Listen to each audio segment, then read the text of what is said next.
Magandang araw po sa inyo, Sir Blair. Sadyang nakakaaliw ang mga kwentong inyong ibinabahagi sa inyong mga YouTube channel. Ang totoo, hindi po ako marunong gumamit ng cellphone dahil matanda na ako. Mahigit 70 taong gulang na po ako. Kaya para sa akin, ang paggamit ng mga gadget ay para na lang po sa mga kabataan. Kaya lang, pinilit akong turuan ng aking apo hanggang sa madiskubre ko nga ang iyong YouTube channel at naaliw ako sa pakikinig ng mga kakaibang kwento na inyong ibinabahagi mula sa mga masugid niyong taga-subaybay. Dahil nais kong ibahagi rin ang aking kwento nung medyo bata-bata pa ako. Alam kong kakaiba yun at maiibigan ng mga taga-subaybay mo. Kaya pinakiusapan ko ang aking apo na isulat sa iyo ang aking kwento dahil nais kong mapakinggan ito sa iyong YouTube channel. Ako nga pala si Pedro. Ang aking kwento ay nangyari noong nasa edad mahigit 30 anyos pa lamang ako. Sa aking palagay, mga taong 1980 yun. May anak na ako nun, kaya lang wala ng asawa dahil namatay sa isang malubhang karamdaman ang misis ko. Para makalimutan ang masakit na pagkawala ng asawa ko, ay nanirahan kami ng anak kong si Dino sa Siquijor, kung saan isinilang ang mga magulang ko. Ganito ang kabuuan ng aking kwento. Mag-uumaga na ng mga oras na yon. Natutulog pa ako nang yugyugin ako ng aking anak na si Lino dahil sa hindi pangkaraniwang naririnig niya. Nagdulot kasi yun sa kanya ng pag-aalala at pagkabahala. Tay gising. Tay, gumising po kayo. Tama na po ang pagtulog. Ano ka ba naman, Lino? Ang aga-aga pa eh. Gusto ko pang matulog. Mamaya aalis na naman kami ni Alkitran para bumiyahe. Ang alaga kong kabayo, ang tinutukoy kong si Alkitran. Matingkad na itim kasi ang kulay nito na para bang kakulay ng alkitran. Kaya yun ang tinawag ko sa kanya. Nabili ko yun sa isang kaibigan ng tatay ko nung umuwi kami sa Siquijor. Kinabitan ko ito ng kalesa para gamitin sa pamamasada. Nang mga panahong yun, ay gumagamit pa ng kalesa at kabayo ang mga tao para sa transportasyon. Nagsasakay ng pasahero para dalhin sa bayan o karatig baryo. Maaari ding tagahatid ng mga produktong hindi naman kabigatan, gaya na lamang ng mga gulay at iba pang produkto na hindi mahihirapan ang kabayo. Kaya naman, sadyang malaki talaga ang pakinabang ni Alkitran para sa akin. Dahil sa kanya ay nabubuhay kami ng anak ko at nagkakaroon ng panggastos para sa aming pang-araw-araw na pangangailangan. Tay, ano ba tay? Tumayo na po kayo dyan. Sa kaumagan na po eh. Pero sabi ko nga sa'yo, anak, mamaya na lang. Gusto ko pang matulog eh. Pero tay, tumayo na po kayo. Kasi nga, may nanloob po sa bahay natin. Nawala ang antok ko sa sinabi ng anak ko. Hindi yun biro na may ibang tao na palang nakapasok ng bahay namin ng ganun kaagang oras. Kaya napilitan akong bumangon, pero nanatiling nakaupo pa rin sa banig na aming higaan. Ano ba sinasabi mong nakapasok? Pakinggan niyo po mabuti, tay. May ingay po mula sa kusina. May nakikialam po ng mga gamit natin sa pagluto. Pati sa mga plato na yari sa aluminum. Pinakinggan kong mabuti ang sinabi ng anak ko. Tama nga siya. Dahil may naririnig ako na mga gamit sa pagluluto. May ibang tao nga. Pero sino kaya ang taong yon? At bakit pinasok niya ang bahay namin. Naririnig niyo po ba yun, Tay? Diba? Meron pong ibang tao. Lokong yun ah. Sa dami ng oras para looban tayo. Pinili pa yung ganitong oras. Umaga na. Yun na nga po eh. Ibang klaseng magnanakaw yan, Tay. Umagang-umaga kong tumira. Agad kong kinapa sa gilid ng aming higaan ang isang latigo na ginagamit ko kay Alkitran. Pati na rin ang aking gulok na sinasadya ko talagang ilagay sa tabi ng aming tinutulugan. Para yon sa mga ganong pagkakataon na may ibig sumalbay sa amin. Makikita niya ang hinahanap niya. Hindi siya sasantuhin ng latigo at gulok ko. Tumayo ako para puntahan ang sino mang nanloloob sa bahay namin. Naririnig ko pa rin ang ingay ng aming gamit panluto. Ibig lang sabihin nun ay hindi pa ito umaalis. Tay, sasama po ako sa inyo. Hindi na, maiwan ka lang dito. At ako na ang bababa ng bahay at pupunta rin sa kusina. Dito ka lang sa taas at wag na wag kang aalis ha. Mas maigi nandito ka para kung ano man ang mangyari ay ligtas ka rito. Pero Tay, paano po kayo? Basta, kaya ko ang sarili ko. Kaya wag mo akong alalahanin. Yakan-yaka ko kung sino man siya. Tiyak, lalahid sa katawan niya ang latigo kunto. O kaya naman, kung manlalaban talaga siya, tatalsik ang ulo niya sa talas ng gulok ko. Tay, mag-ingat po kayo ha. Dahan-dahan akong bumaba ng hagdan upang hindi marinig ng taong nasa aming kusina. Nang makababa ako ng hagdan, ay nakita ko ang isang taong may talukbong pang tela ang ulo habang may ginagawa sa aming kusina. Ang kapal ng mukha mo.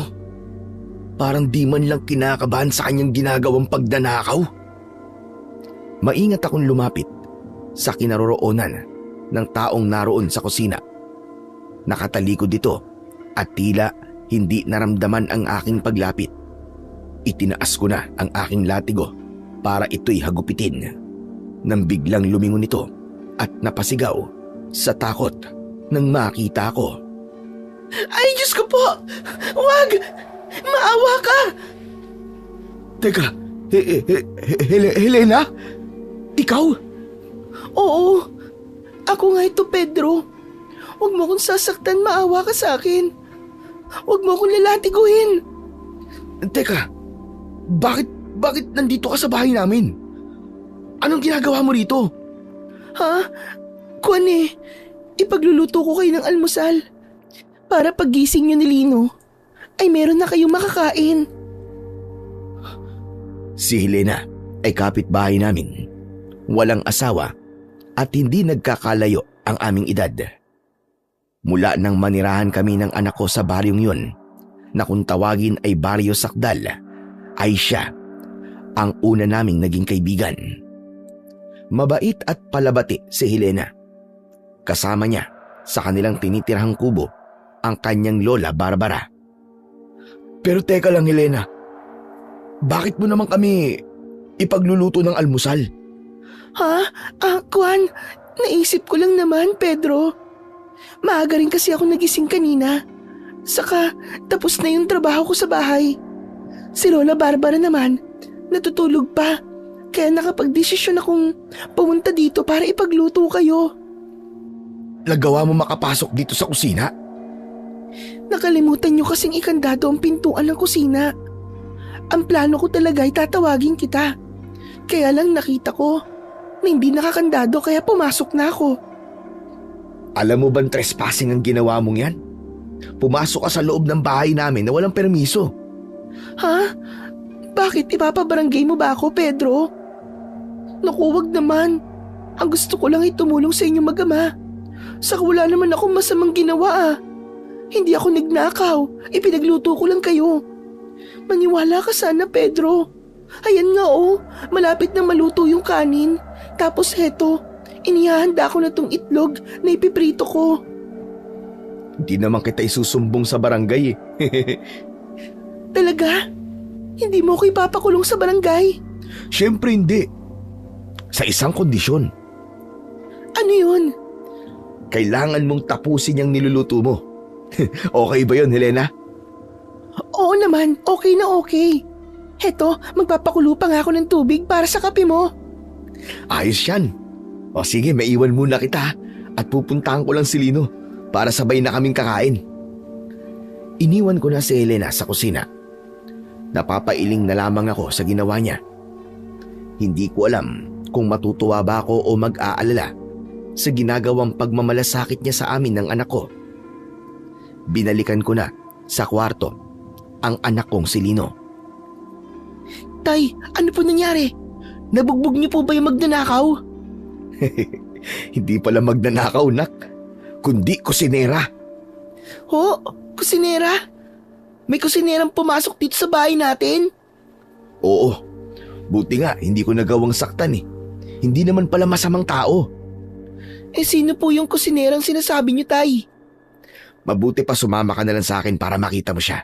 At nang makakain na rin tayo dahil tsak, tapos na rin siyang magluto. Magkasabay na kami ng anak kong si Lino na bumaba ng hagdan at dumiretso sa kusina. Agad niyang nakita si Helena na tapos na rin magluto at nakahanda na sa mesa ang pagkain para sa aming almusal. Tay, si Aling Helena po nandito sa kusina natin. At ipinagluto ko kayo ng almusal, Lino. Kaya maaari na kayong kumain ng tatay mo. Po, kayo po nagluto ng almusal namin? Oo, ayan o, nakahanda na nga. Pero bakit po? Gusto ko lang. Sige na, kumain na kayo. Di naman pwedeng kami lang ni Lino ang kakain, Helena. Dapat maupo ka na rin at sabayan mo kami. Ikaw ang nagluto niyan eh. Dapat matikman mo rin ang luto mo. Hindi na, Pedro. Busog pa kasi ako eh. Aba, teka. Hindi pa pwedeng di ka kakain. Baka gusto mong magreklamo ako ng trespassing kay Kapitan. Sige ka. Naku, wag naman. Sige na nga, kakain na ako. Sasabayan ko na kay ni Lino. Yan, ganyan. Madali ka naman palang kausap eh. Sinabayan na rin kami ni Helena na kumain ng almusal. Napapansin kong napapatingin sa akin si Lino at ganun din kay Helena. Alam kong may katanungan sa kanyang isipan dahil unang pagkakataon na nangyari yon na pumunta sa bahay namin si Helena para ipagluto kami. Nang matapos kumain ay gusto pa sana ni Helena na hugasan ang aming pinagkainan, pero pinigilan ko na siya. Kundi si Lino na lamang ang bahala doon. Kayang-kaya na yung gawin ng aking anak. Nagpaalam na si Helena para bumalik sa kanilang bahay. Nagpasalamat naman ako sa kanya. Nakita ko sa mukha ng babae ang kasiyahan, pero hindi ko pa rin malubos maisip kung anong pumasok sa kokote ng babaeng yon para gawin ang ganung bagay. Tay, ibang klase po kayo. Ang tindi nyo. Ha? Anong antindi, anak? Biruin niyo po. Pinagluto po tayo ni Aling Helena. Tay, meron kayong hindi sinasabi sa akin ha? Kayo talaga malihim kayo. Okay lang naman sa akin eh. Hindi naman ako magagalit eh. Saka syempre, gusto ko po maging masaya kayo. Saka gusto ko rin po ng bagong nanay. Lokong bata to. Ano bang bagong nanay ang sinasabi mo? Si Raulo ka ba? Tay, kayo na po ba ni Aling Helena? Shota niyo na po ba siya? Huy! Walang ganon. Hindi kami. Wala kaming relasyon ni Helena, no? Kaya nga nagtataka ako kung bakit naisipan niyang pumunta rito para magluto eh. Hindi po kayo magshota? Hindi. Bakit? Nakita mo ba niligawan ko siya? Eh, hindi po. Pero parang shota niyo po siya eh. Baka naman po si Aling Helena nanliligaw sa inyo. Ang gwapo-gwapo mo kasi, Tay eh. Para ka pong si Gabby Concepcion. Tumigil ka na nga, Lino. Basta, wala kaming relasyon ni Helena ha. Baka sadyang mabait lang yun. At naaawa sa atin. Kasi nga, wala nag-aasikaso sa'yo. Saka sa akin. Kaya nagboluntaryo na siyang ipagluto tayo. Pero Tay, ayos lang naman po yun eh. Kung talagang magiging syota niyo po si Aling Helena, wala pong problema po sa akin. Botong-boto po ako. Taas po yung 10 kamay ko. Ay 10 kamay. 2 kamay ko. Natawa na lamang ako sa sinabi ng aking anak. Kung tutusin, wala naman talagang problema kung maging kami nga ni Helena. Kaya lamang, wala pa akong nararamdaman para sa kanya. Pero yun nga, mabait talaga si Helena at pwedeng maging kandidato para maging ikalawang ina ng anak ko. Kaya lang, hindi ko pa yun iniisip nung panahong yun. Tsak, ipinagtaka naman ng Lola Barbara ni Helena ang ginawa nito, lalo na't napakaagang umalis ng bahay. Galing ka ba sa bahay ni Pedro? Opo, Lola Barbara. Tinulungan ko lang po sila. Ipinagluto ko po. Anong ipinagluto? Ipinagsaing ko po, pinagluto ng itlog at nagpakulo po ako ng tubig para sa kanilang kape. Bakit? Anong meron? Nag-apply ka bang katulong sa kanila? Hindi po, Lola. Naisipan ko lang pong tulungan sila. Kasi nakakaawa po yung mag-ama. Ay, harot ka. Malande. Aray ko naman, Lola. Ba't naman kayo nangungurot? Ang sakit nun ha. Kababae mo tao. Ikaw pa talaga ang tumayo sa bahay ng lalaki. At ikaw ang nagsisilbi. Bakit? Ano bang meron sa anyo ni Pedro? Huwag mo sabihin kasintahan mo na siya. Lola, magkaibigan lang po kami. Masama bang tumulong sa isang kaibigan? Di ba hindi naman po? Hindi nga. Kaya lamang, hindi magandang tignan ang ginagawa mong yan eh. Ikaw na bata ka. Ano na lang ang iisipin ni Pedro? Sige nga. Ayun po. Nagpasalamat naman po siya sa ginawa ko. Kahit na. Huwag mo nang uulitin ito, Helena, ha? Lola, masaya naman po ako sa ginagawa ko eh. Kahit na. Hindi yung gawain ng isang babaeng Pilipina. Saka mo na gawin yon kung may relasyon na kayong dalawa ni Pedro. Kasi naman eh, ang tagal-tagal niyang kumilos. Kaya ako nang gumagawa ng paraan. Aba, at talaga palang nilalandi mo siya. Lola naman, grabe naman po kayo. Hindi po paglalandi yun. Pagmamalasakit po, ang tawag doon. Pagmamalasakit, pinaganda mo lang. Huwag mo nang uulitin ha. Kundi tatali kita sa loob ng bahay, maniwala ka. Hindi ko man direktang nalaman kung anong ginawa kay Helena ng kanyang lola, pero alam kong pinagalitan ito. Dahil may kahigpitan si Lola Barbara, pero alam kong mabubuti silang tao. Samantala, oras na para pumasada ako bilang kutsero. Pinuntahan ko na sa kamalig sa kulungan ang alaga kong kabayo na si Alkitran. Bago pa ako makarating sa kanyang kinaroroonan, ay narinig ko ang ingay nito at ang bagsak ng mga paa na para bang natataranta. Patakbo kong lumapit sa aking alaga. Nagpupumiglas ito na wari merong kinatatakutan. Hu! Susu! Bakit Alkitran? Ano nangyari sa'yo? Parang natatakot ka yata. Tila may bahagyang pag-ungol ang kabayo. Yun nga lang, hindi ko naman kayang maintindihan kung anong ibig sabihin. Kaya inalis ko siya sa pagkakatali para ilayo sa lugar na yon. Napapalundag pa siya, tila may iniiwasan, pero wala naman akong makitang anuman. So, ho! Ano bang meron, Alkitran? Ano bang kinatatakutan mo? Patuloy kong iginala ang aking paningin sa lugar na pinagtalian ko. Subalit wala pa rin akong makita. Kaya inalis ko na lang doon ang aking kabayo.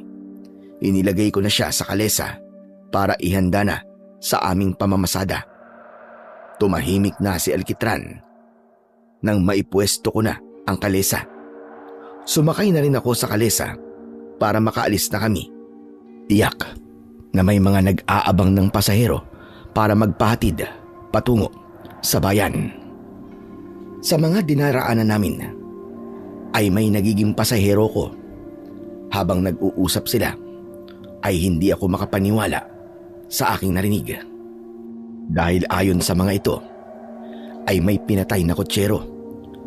Natagpuan itong said ang dugo at puro kagat ang katawan. Hindi malinaw sa mga nagiging pasahero ko kung ano ang dahilan ng kamatayan ng isang kotsero, kung sinalakay ba ng ligaw na hayop o may iba pang dahilan. Ang balita tungkol sa kotserong natagpuang patay ay nagbigay sa akin ng pagkabahala. Pero hindi yun dapat maging hadlang sa aking trabaho bilang kotsero. Dapat akong magpatuloy para sa pangangailangan namin sa araw-araw. Papauwi na ako ng araw na yon galing sa pangangalesa nang madaanan kong naglalakad ang Lola Barbara ni Helena, kaya hinintuan ko siya. Ho! Shoo! Lola Barbara, sumakay na po kayo dito sa kalesa. Total, pauwi na rin po ako eh. Nako, wala akong dalang perang pambayad, Pedro. Kaya hayaan mo na ako maglakad. Kaya ko pa naman.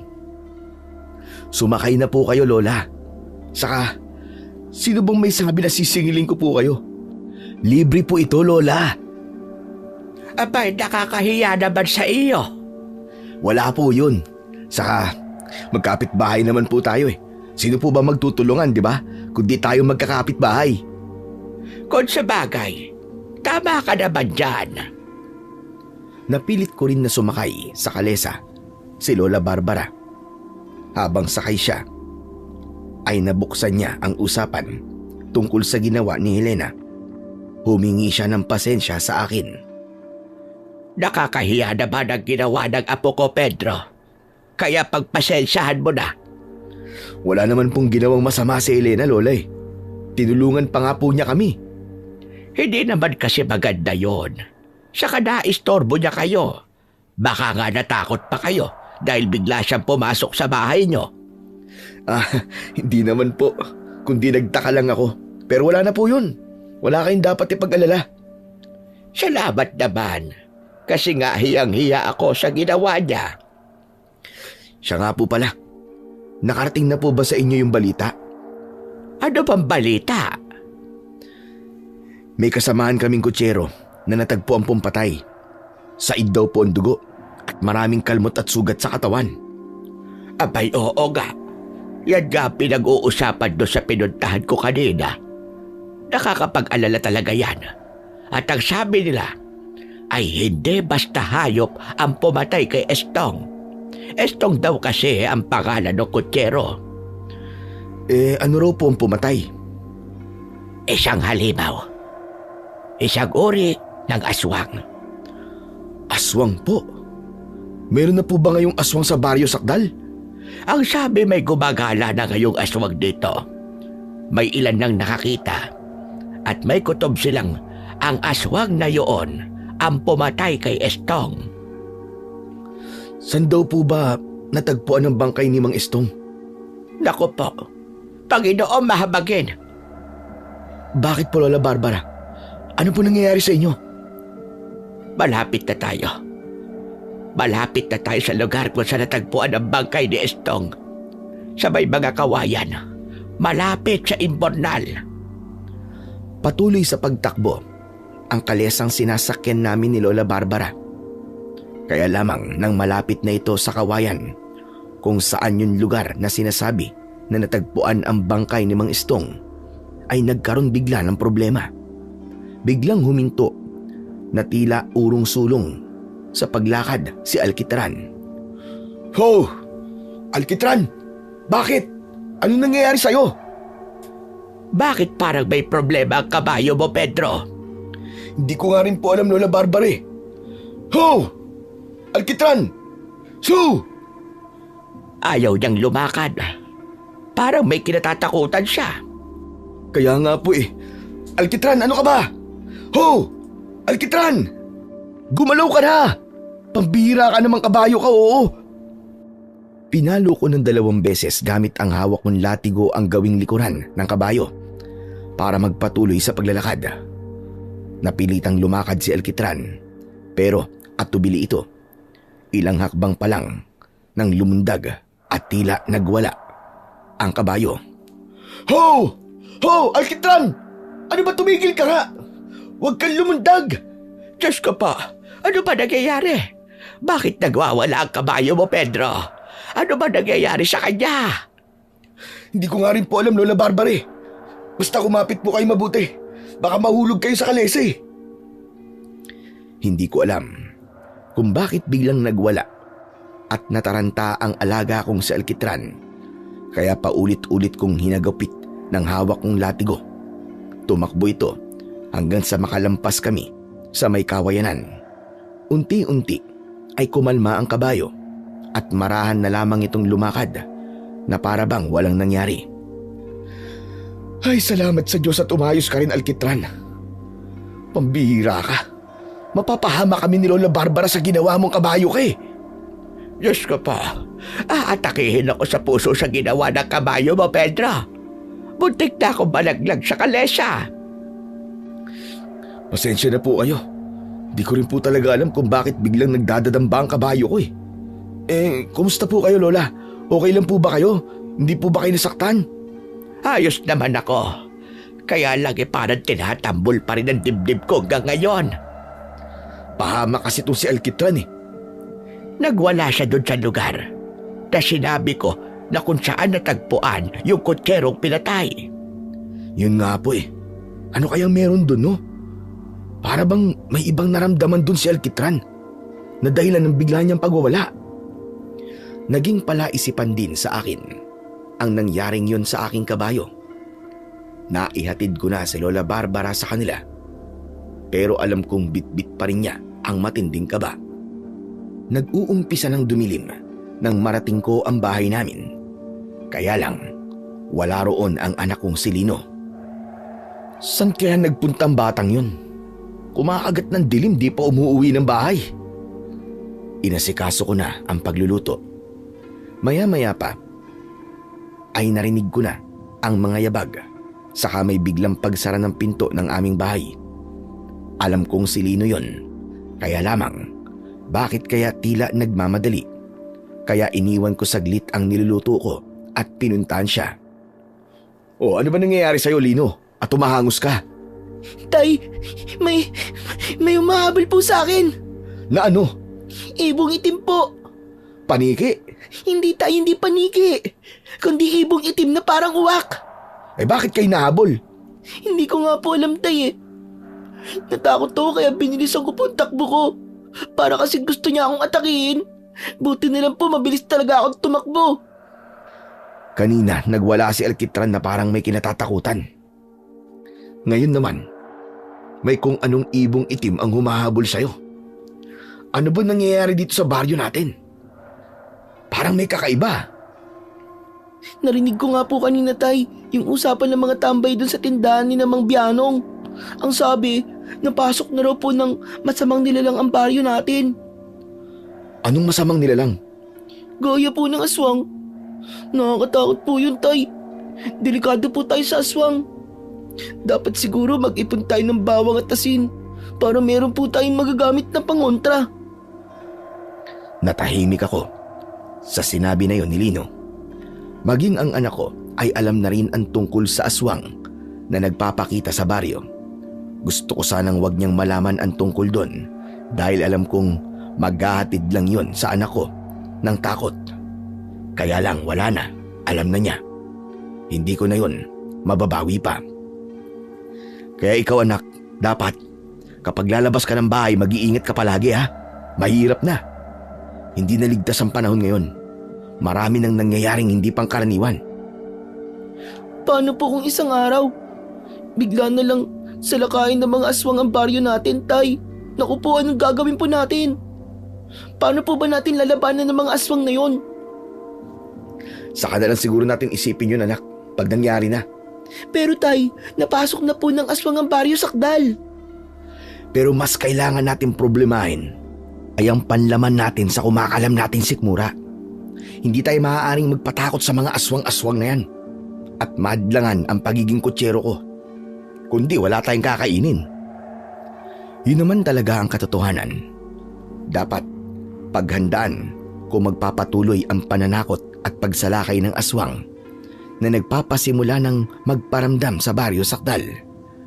Pero nakakatakot din na walang makakain sa susunod na araw. Hindi man kami mamamatay dahil sa pag-atake ng aswang, posible namang mamatay kami ng anak ko sa gutom. Ang tanging importante sa akin ay ang mabuhay kami ng anak ko at syempre, maprotektahan siya sa anumang maaaring puminsala. May sarili akong kaparaanan kung paano ko gagawin yon. Pero ang problemahin ng ibang tao, lalo na ang lagim na nagsisimulang lumigalig sa Baryo Sakdal, ay wala sa prioridad ko. Hahayaan ko na lang munang problemahin yun ng kapitan ng baryo at ayoko nang makisawsaw pa. Siya ang unang may pananagutan para ayusin at bigyan ng proteksyon ang kanyang mga nasasakupan para sa napapabalitang banta ng kampon ng kadiliman. Mula nang may kakaibang nangyari sa alaga kong si Alkitran, ay napansin ko ang katamlayan niya. Hindi ko alam kung nagkaroon ba ng epekto sa kanya ang nangyari. Kaya lang, wala naman akong nakitang anuman na dahilan ng bigla niyang pagwawala ng araw na yon. Pinakain mo ba si Alkitran, anak? May damo na akong ginapas para maging pagkain niya. Dinala ko na po doon sa may kamalig, yung damo pang pagkain ni Alkitran, tay. Kaya lang parang ayaw po niya kumain. Hayaan mo, kakain din yung kapag nagutom. Pero dati naman po, hindi naman po ganun si Alkitran eh. Ngayon parang matamlay po siya. Kaya nga eh. Hindi ko nga rin maintindihan, anak eh. Baka nagkapobya. Po? May ganun po bang kabayo? Siguro. Dahil hindi maalis sa isip niya kapag meron silang kinatatakutan. Kasi nga nagdadadamba rin siya nung nakaraang pumasada kami. Pero tay, ano po kayang kinatatakutan niya? Teka tay, hindi po kaya yung aswang? Wala naman akong nakitang aswang ng pagkakataong yun eh, na nagwala si Alkitran eh. Tay, sabi po kasi nang narinig ko pong usap-usapan, kapag hindi raw po gabi, may kakayahan ng aswang na gumala po dito sa baryo na maging ibang uri ng hayop. Pwedeng ahas o kaya bayawak, pwedeng insekto din, at pwede ring ibon, gaya po nung humabol sa akin. Kanino mo naman narinig yan? Dun po sa may tindahan kaninang inutusan niyo po ako. Yun po kasi uli ang pinag-uusapan nila eh. Kasi nga, lagi na raw po may kakaibang nakikita dito sa Baryo Sakdal. At iniisip nilang kagagawan po yun ng aswang. Talagang gusto nilang takutin ng mga taga rito ah. Hindi tumitigil ang mga chismoso-chismosa na pag-usapan ng tungkol sa aswang. Eh yun po kasi ang paborito nilang topic eh. Tapos, nagtatakutan pa sila.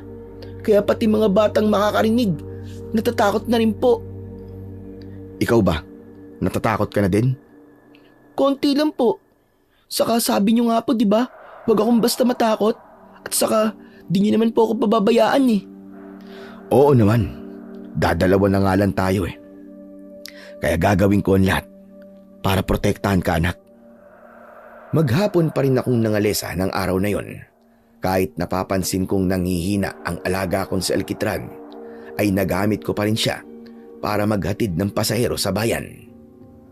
May nagpahatid din ng kanilang inaning gulay. Napagod si Alkitran, kaya nang makauwi kami, ay pinakain ko siya at binigyan ng tubig. Pero kapansin-pansin pa rin ang katamlayan.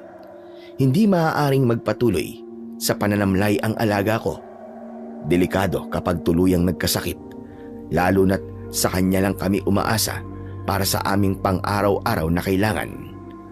Tanging pangangalesa lang ang ikinakabuhay ko.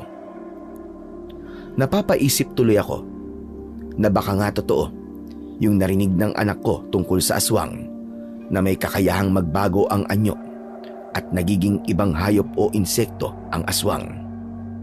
Baka may naapakang insekto si Alkitran at isang aswang yon na nagkaroon ng hindi magandang epekto sa alaga ko. Bigla tuloy pumasok sa isip ko na ipatawas ang aking alaga. Kaya lamang baka pagtawanan ako ng albularyong pupuntahan ko. Pero totoong nag-aalala ko para kay Alkitran. Nang gabing yun, lagpas hating gabi na pero hindi pa rin ako dalawin ng antok habang ang anak kong si Lino ay malalim na ang tulog. Sinisisi ko tuloy ang matapang na kapeng ininom ko. Kaya lang, dati ko namang ginagawa yon, ang uminom ng kape, pero nakakatulog din kagad ako. Kaya lamang, iba talaga ng gabing yon. Pabiling-biling ako sa aking higaan. Maya-maya pa, ay may naramdaman akong ingay mula sa labas ng bahay. Sinundan yon ng tila mga yabag.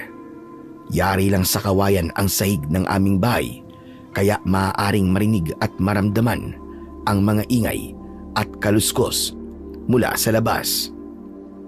Bumangon ako at nakiramdam sa kung anumang lumilika ng ingay. Maya-maya pa ay nawala yon. Bigla kong naisip ang aswang na nagiging usap-usapan sa baryo.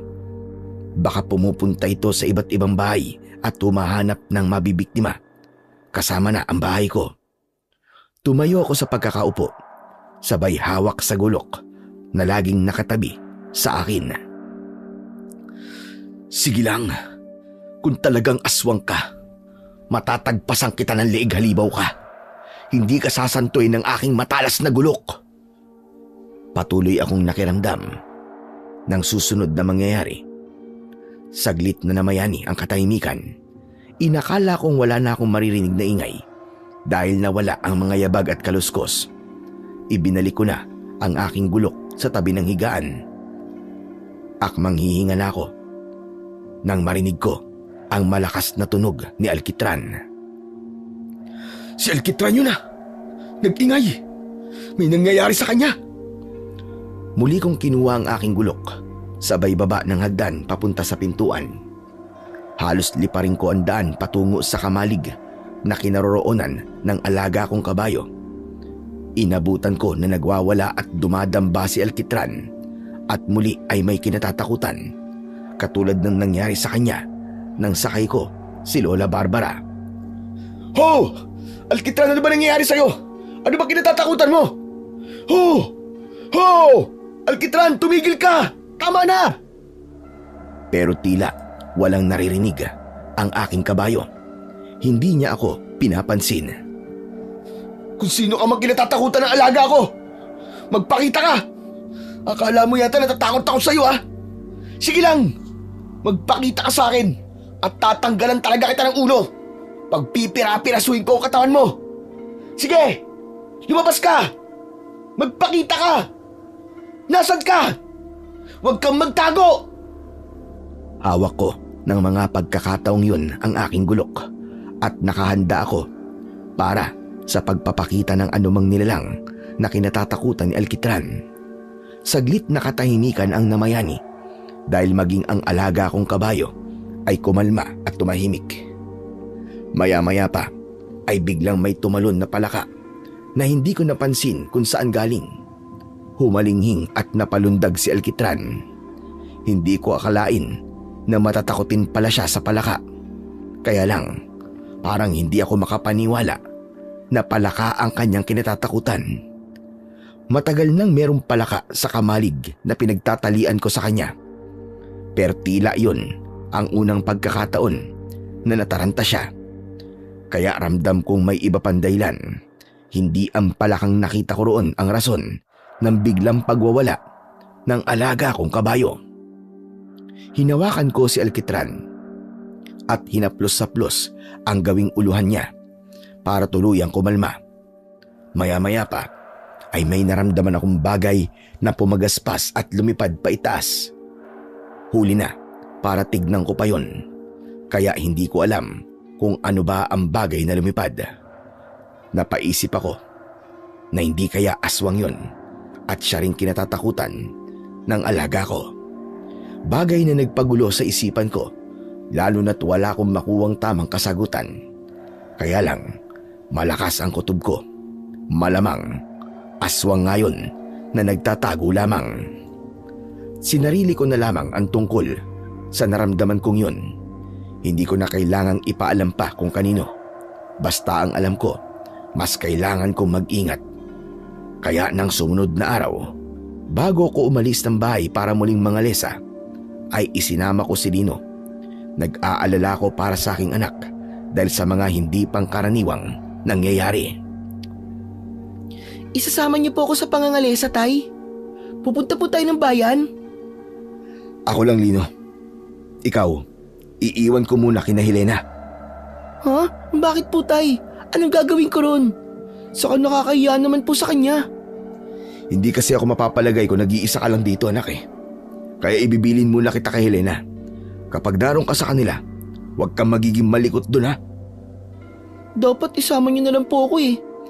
Hindi nga pwede, anak eh. Saan pa sasakay ang pasahero ko kung kasama kita? Saka baka mamaya, may magkarga pa ng kanilang mga produkto. Kaya doon ka na muna kay Helena. Dadaanan na lang kita pag pauwi na ako, okay? Madali ko namang napakiusapan ng anak ko, kaya napapayag ko siya. Pagdating namin kina Helena, ay 2 kamay naman siyang tinanggap at may kasama pang matamis na ngiti. Helena, ikaw na munang bahala sa anak ko, ha? Oo naman, Pedro. Wala kang dapat na ipag-alala. Tay, mamaya po, uwian niyo po kami ni Aling Helena ng pasalubong, ha? Oo naman, ano bang gusto mo? Tinapay po na biskotso, Tay, saka ampaw. O sige, mag-uuwi ako nun. Naging panatag na ang loob ko dahil alam kong may titingin kay Lino habang nangangalesa kami ng alaga kong si Alkitran. Pero tila minamalas ako ng araw na yon. Malayo-layo na ang nararating namin ng kabayo ko at malapit na kaming pumasok sa boundary papunta sa bayan, ngunit wala pa rin akong pasahero. Wala yatang pupunta ng bayan o natatakot ng gumala ang mga tao dahil sa napapabalitang aswang. Hanggang may napansin akong pasahero na nag-aabang sa susunod na kanto. Isang matandang lalaki ang kumaway sa akin para sumakay. Kaya lamang habang pinagmamasdan ko ang itsura nito ay tila walang pambayad. Pero nakakaawa talaga ang itsura niya. Umiral ang pagiging maawain ko, kaya kahit may kutob akong wala siyang pambayad ay hinintuan ko. Ho! Ho! Alkitran, tigil muna! Meron tayong pasahero. Salamat at hinintuan mo ko. Kanina pa ako nag-aabang ng kalesang masasakyan. Bakit po, wala po bang dumadaan kanina? Meron naman. Ilan na rin yung dumaan. Kaya lang ayaw akong hintuan. Ho? Ayaw po kayong pasakayin? Parang ganun na nga. Bakit naman po? Hindi ko alam sa kanila. Meron naman akong pambayad. Akala yata nila wala akong pambayad. Dahil ganito ang itsura ko. Mukha akong walang pera dahil sa butas-butas kong suot na damit. At may dala pa akong sako. Hindi po bale. Andito po ako at isasakay ko po kayo. Salamat.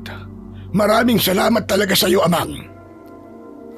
Bumaba ako ng kalesa para alalayang makakyat sa itaas ng kalesa ang matandang lalaki. Nang matiyak kong maayos na ang kanyang pagkakaupo sa kalesa, ay pinatakbo ko na si Alkitran. Habang binabaybay namin ang daan, ay nakikipag-usap sa akin ang matandang lalaki. Saan po ba kayo pupunta, Lolo? Di niyo pa po sinasabi sa akin. Basta tuloy-tuloy lang. Dire-diretso lang. Sasabihin ko sa'yo kung hihinto na tayo. Teka, ano nga palang pangalan mo, Amang? Pedro po ang pangalan ko. Kayo po, Tatang, ano pong pangalan nyo? Maaari mo akong tawaging Apo Magno. Mas kilala ako sa tawag na ganun dun sa aming lugar. Ganun po ba? Saan po ba kayo galing, Apo Magno? Meron lang sana akong dadalawing kakilala. Kaya lang, wala na pala siya sa tirahan niya. Kung ganun pala, nagpagod lang po kayo. Tapos, wala na pala yung taong dadalawin nyo. Kaya nga nalulungkot ako na hindi kami nagkita. Sana lang magkita ulit kami ng taong yon na dati kong kaibigan. Ano po bang pangalan niya? Malay nyo, kilala ko siya. Estong. Estong ang pangalan niya. Katulad mo, Isa rin siyang kutsero. Matandang kutsero. Estong? Estong po ang pangalan niya? Oo, Pedro, bakit? May kilala ka bang ganun ang pangalan? Hindi ko po siya kilala pero narinig ko po ang pangalan niya nitong nakaraang araw lang. Saan? Saan mo narinig ang pangalan niya? Usap-usapan po siya dito sa aming baryo. Dahil may masama pong nangyari sa kanya eh. Ano ka mo? May masamang nangyari kay Estong. Teka, ano nangyari sa kaibigan ko? Ang narinig ko po kasing kwento, natagpuan po siyang patay at aswang daw po ang pumatay sa kanya. Tumahimik saglit ang matandang pasahero ko dahil sa kanyang narinig na akin sinabi. Apo Magno, okay lang po ba kayo? Bigla po kayong tumahimik. Hindi lang kasi ako makapaniwala, Pedro, na ganun ang sinapit ng kaibigan kong yun. Napahamak pala siya dahil sa isang aswang. Nahuli na pala ako ng dating. Kung mas napaaga pagbisita ko sa kanya, baka hindi yun nangyari sa kanya. Baka hindi siya napahamak at hindi siya napatay ng aswang. Dahil sa nalamang yun ni Apo Magno, ay nawala na ang kasiglahan ng matandang lalaki. Labis niyang ikinalungkot ang kanyang nalaman. Halos kalahating oras na kaming naglalakbay sakay ng kalesa, pero wala pa ring sinasabi sa akin si Apo Magno kung saan nga ba ang destinasyon niya. Kaya muli akong nagtanong sa kanya. Ipagpatuloy mo lang ang pagpapatakbo nitong kalesa mo. Malayo pa po ba tayo? Basta tuloy-tuloy lang. Sasabihin ko na lang sa'yo. Alam ko na malayo na ang kinaroroonan namin. Hindi na pamilyar sa akin ang lugar na kinaroroonan namin. Hanggang may nakita kong isang arko na tila papunta sa isang kakaibang lugar na noon ko lang narating. Papasok po tayo dyan, Apo Magno? Oo, Pedro. Sige lang. Pumasok ka at ako ang bahala. Tuloy-tuloy lang na pinapasok ko si Alkitran. Salamat na lang. At wala nang sumpong ang alaga ko. Hindi na rin ito nagpakita ng pagkabahala, kaya kalmado lang ito habang binabagtas ang lugar na itinuro ni Apo Magno. Hanggang makarating kami sa mismong pusod ng lugar na yon. Napansin kong kakaiba ang kasuotan ng mga taong naroroon. Bumabang mag-isa si Apo Magno. Maraming salamat sa pag-aatid mo sa akin dito sa aming tribo. Ho? Tribo? Oo. Nandito ka ngayon sa tribo ng Banwaa. Yun ang tawag sa aming lahi. Ngayon ko lang po nalaman na may tribo na kung tawagin ay tribong Banwaa sa lugar na to. Isang tribo ito na malapit ng maubos. Kaya nagsisikap kaming alagaan para may pagpatuloy ang aming tribo. Kaya naman, pwede sa lugar namin ang pagkakaroon ng higit isang asawa ang mga kalalakihan para mas mabilis dumami. Ikaw ba, Pedro? May asawa ka na ba? Kung maninirahan ka sa aming tribo, ay maaari kang mag-asawa kahit ilan at magkaroon ng maraming anak. Hindi po. Salamat na lang po. May anak na rin po ako. Pero kung magbabago ang isip mo, maaari kang magbalik dito. Hanapin mo lang ako. Hindi pa natatapos ang pag-uusap namin ni Apo Magno, ay may kung anong tunog ang umalingaw-ngaw, parang isang ugong na nagmumula sa isang kakaibang instrumento. Anong ingay po yun? Hudyat ng pagkagat ng dilim. Dahil mahalaga sa lugar na ito ang dilim, mas maraming nagsasaya dito kapag umiiral na ang kadiliman. Kasabay ng hudyat na narinig ko, ay nagsimula na ring tumayo ang aking balahibo. Nakaramdam ako ng kakaibang lamig sa aking braso.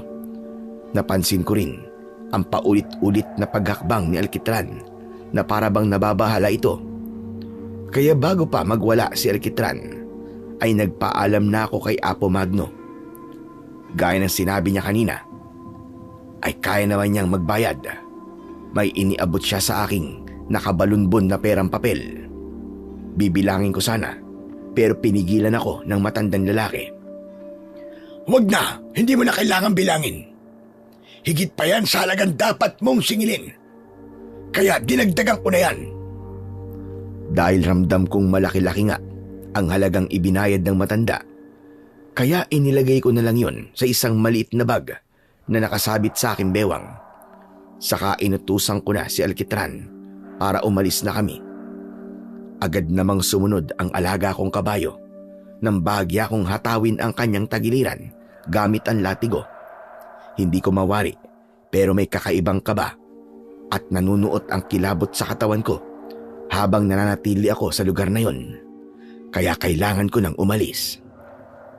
Dahil sa layo ng lugar na pinagdalhan ko kay Apo Magno na ayon sa kanya ay tribo ng Banwaa.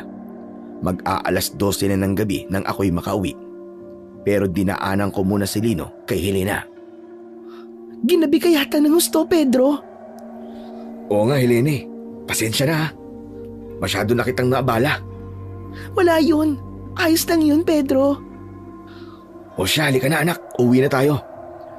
Malayo kasi ang pinagdalan ko dun sa aking pasero kaya ngayon lang ako nakauwi.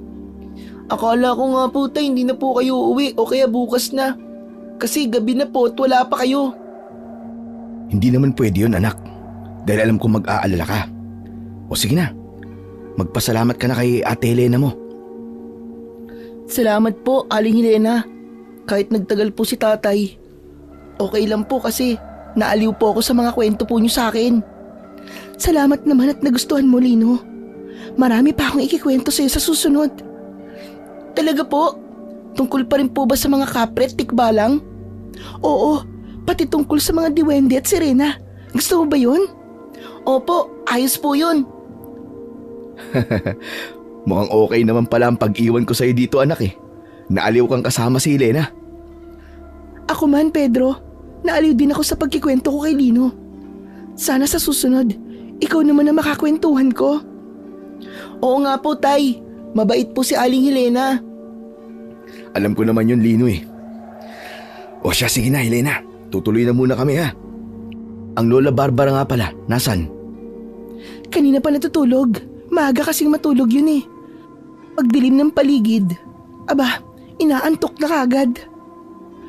O sige, pakisabi na lang sa kanya salamat ha. Alam ko kasi na naabala ko kayo eh. Dahil sa pag-iwan ko dito kay Lino. Hayaan mo makakarating sa kanya.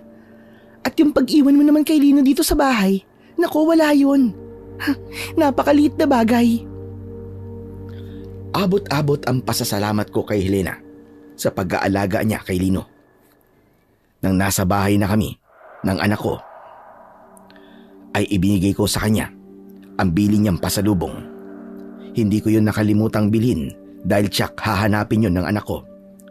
Bumalik ako sa kalesa para alisin dun si Alkitran at dalhin sa kamalig para makapagpahinga na rin. Naitali ko na ang alaga kong kabayo sa lugar na tutulugan niya. Bumalik ako sa kalesa para may ayusin sana, pero isang bagay ang ikinagulat ko na nakita ko ron.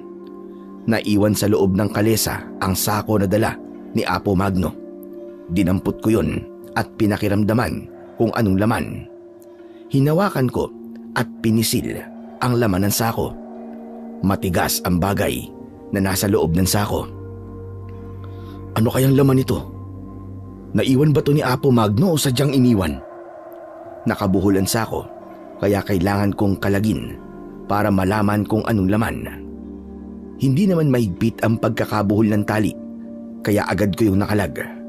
Ganun na lang ang panlalaki ng mga mata ko nang makita ang laman ng sako.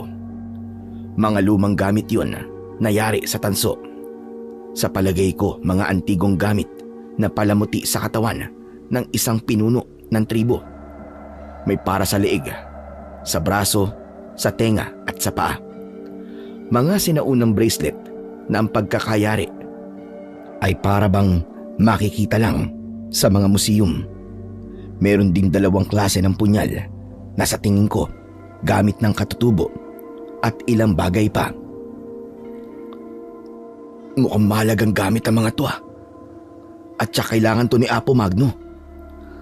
Anak ng paano ngayon to? Naiwan niya. Sinipat-sipat kong muli at tinignang mabuti ang mga gamit na yon. Isa sa naroon na nagkaroon ako ng interes ay ang isang pares ng metal na inilalagay sa paa ng kabayo. Isang pares yon ng bakal na pabilog o horseshoe.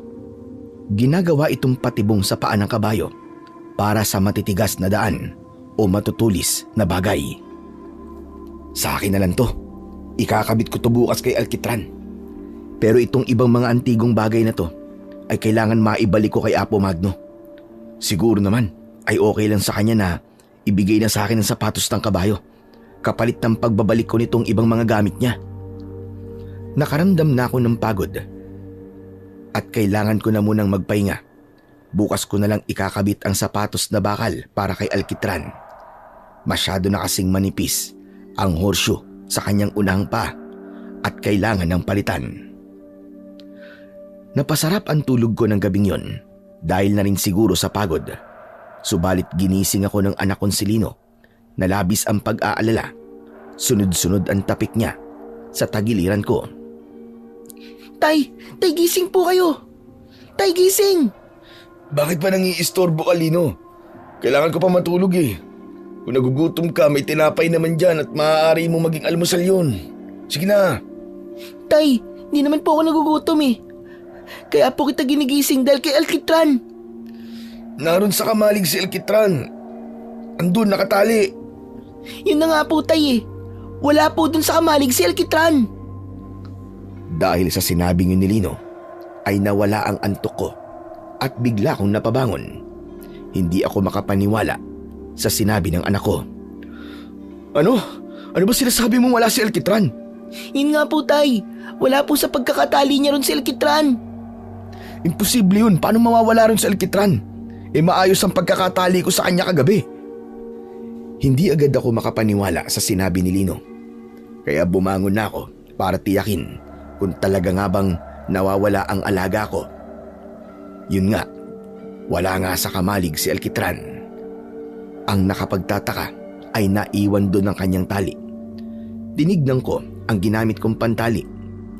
Hindi naman yun maluwag. Pero nakapagtataka na nakawala si Alkitran. Hindi ko maubos maisip kung paano siya nakaalpas sa kanyang tali. Tay, paano po nakawala si Alkitran? Saka ngayon lang po ito nangyari. Hindi ko nga rin alam, anak eh. Hindi kaya meron po nakialam sa kanya, tay, at pinakawalan siya? Posibleng gano'n na nga. Pero sino naman ang makikialam?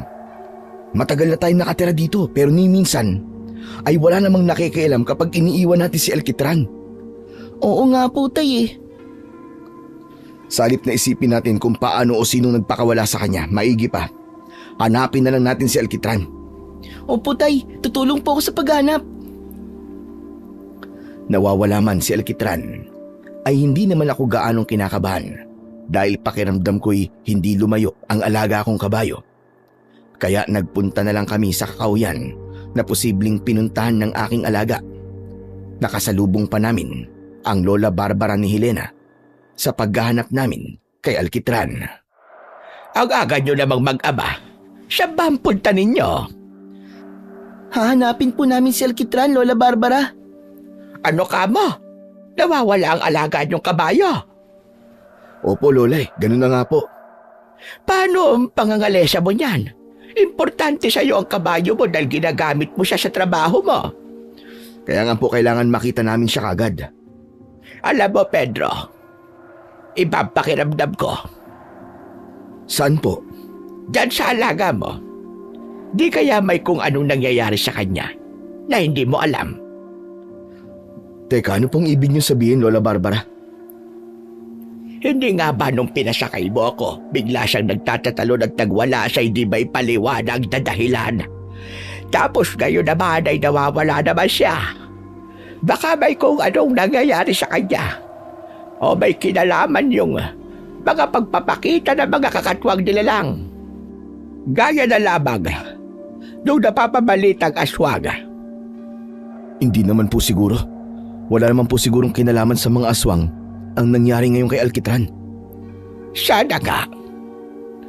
Sige po, Lola Barbara. Tutuloy na po muna kami ni Lino. Kailangan namin makita kagad si Alkitran eh. dahil may pupuntahan pa po ako at kailangan ko po siya. Iniwan na namin si Lola Barbara at ipinagpatuloy ang paghahanap kay Alkitran. Pinasok pa namin ang loob ng kakauyan para hanapin ang nawawalang alaga. Plano ko pa namang palitan na ang bakal na sapatos ni Alkitran. Ipapalit ko yung naiwan ni Apo Magno sa aking kalesa. Habang nasa loob kami ng kakauyan, ay narinig namin ni Lino ang ingay ng mga ibon na naroon hanggang sa magliparan ang mga ito sa hindi kalayuan. Tay, tignan niyo po. Parang merong kinatatakutan ng mga ibon sa gawiron. Halika doon tayo, alamin natin. Nagmamadali kaming nagtungo ng anak ko sa lugar na may mga ibong nagliparan. Tama ang naging kutob ko. Naroon nga si Alkitran at nanginginain ng damo. Tay, si Alkitran! Alkitran! Ayos! Buti na lang at narito siya at hindi tuluyan lumayo. Oo nga po tay Siguro alim din po niya na hahanapin po natin siya kaya hindi po siya nagpunta sa kung saan. Kundi dito lang po sa lugar na madali po natin siyang makikita. Nilapitan namin si Alkitran. Subalit ganun na lamang ang sindak ko nang makita ko na ilang dipa mula sa kinaroroonan ng aking alagang hayop ay may bangkay ng isang tao. Agad rin yung nakita ni Lino. Tay, tingnan niyo. May patay po na tao. Oo nga anak. At hindi lang siya basta pinatay. Diyos ko po, luwang kanyang mga mata. Wakwak din ang kanyang tiyan na para bang kinuha ang mga lamang loob. Tay, nakakadiri. Parang gusto ko pong masukatay. Huwag mo nalang tignan anak. Sige po. Tay, sino po kaya ang may kagagawan niyan? Saka bakit nandito po si Alkitran? Siguro kailangan na nating ipaalam ito kay Kapitan. Baka mamaya ay madamay tayo sa nangyari sa taong to. Tay, hindi kaya yung patay na tao na yan ang kumuha po kay Alkitran? Baka ibig niyang nakawin. Naisip ko nga rin yan anak. Pero kung ang taong yan ang nagtangkang magnakaw kay Alkitran, sino naman kaya ang pumatay sa kanya, di ba? Oo nga po Sino kaya? Habang nag-uusap kami ng anak ko at narinig namin ang mga yabag at ilang taong nagkakaingay, patungo sila sa kinaroroonan namin. Tauhan sa barangay ang mga dumating kasama ang isang lalaki at itinuro ang bangkay ng lalaki na nakita namin.